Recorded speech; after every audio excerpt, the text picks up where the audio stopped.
We're home, and here's our mochi donuts from Dunkin'. Matcha, Ichigo, chocolate, or glazed donut. Let's try.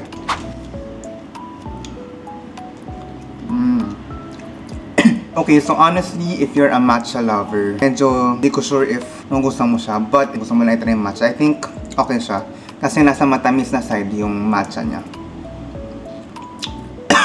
The donut is very chewy, as expected. Next is the Ichigo Mochi.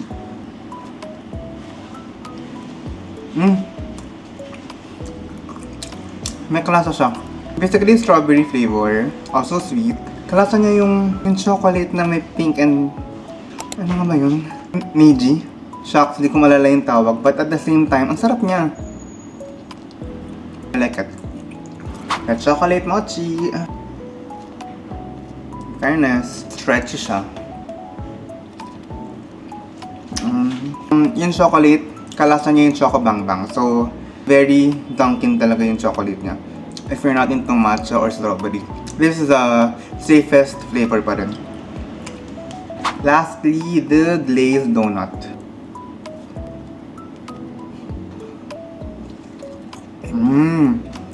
I think once you have a bite, ang hirap titigilan.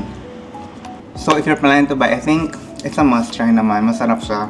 Cost 70 pesos each.